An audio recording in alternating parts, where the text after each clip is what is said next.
YouTubers, Mike Martin's here, Mike Martin's channel, bringing you another down under housing crisis disaster.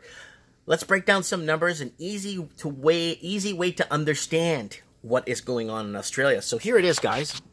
Easy to understand. I saw this from Domain. Check this out. How much debt are Australians in? A lot. If debt were an Olympic sport, Australia would be coming in 5th behind Denmark, the Netherlands, Norway and Switzerland. Record low lending rates and soaring house prices have put Australians in the position where the average mortgage is now $389,000, a record high. To really ram this point home, the amount of household debt for every man, woman and child in Australia back in 1990 was around $12,000. Now, it's around $95,000. Holy max! All this debt means that interest rates are the most important thing in the country right now, because while they've been on hold for around 18 months, the next move from the Reserve Bank is widely expected to be a hike. Predictions at the moment are for early next year.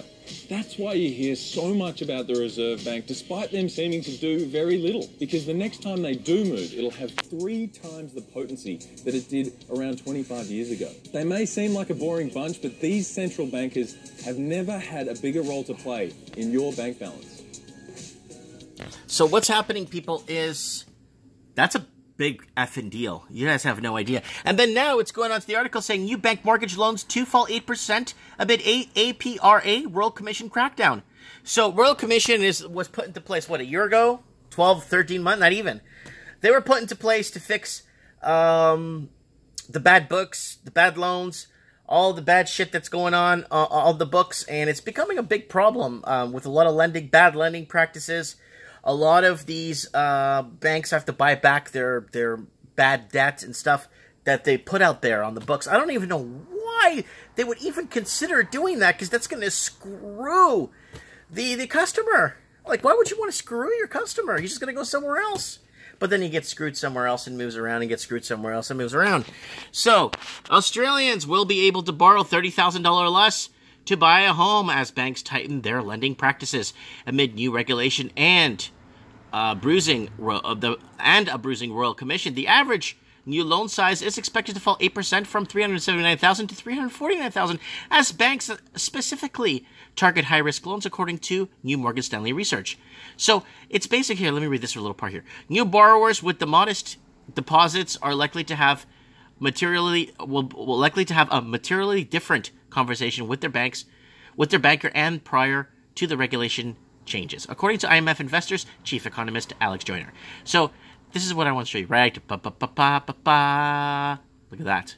So remember when I said it is 6 times the ratio of income in some cities in Australia or whatnot?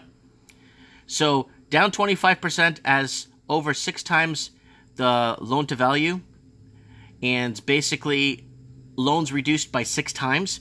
So this is a big deal here. This is actually showing you how they're trying to crack down this problem. But remember here where it says, okay, where was that? 6 times the average new loan size will fall 8%. Okay, so what would it fall to then? Like 5 point... Oh, it reduces to 6. I thought it was at 7 or 8.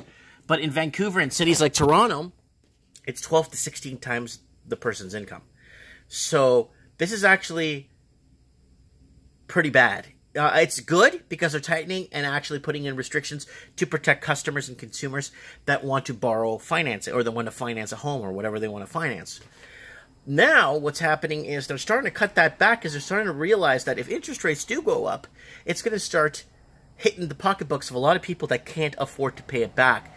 Now, I'm guessing that of the 50% mortgages that are in Canada, only a small percentage, like in Australia, of 50% of, I think 50%, or 50 or 65%, because there's a lot of immigration in Australia, maybe 65% of homes in Australia are mortgaged. I'm thinking, this is what I'm guessing there. I'm just throwing this out there. And I think 10 or 15% are completely paid off free and clear.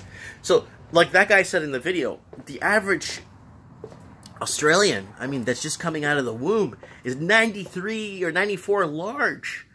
Basically, if you broke that down per person, right? And then in accordance to what, 1994 or 93 was 20 grand per person. This is huge. Oh, Mike, we're making more. You know, you're not. You're making less because you're paying more to live. Let me know what you guys think in the comments below. Down under woes. Comment below. Thanks for watching.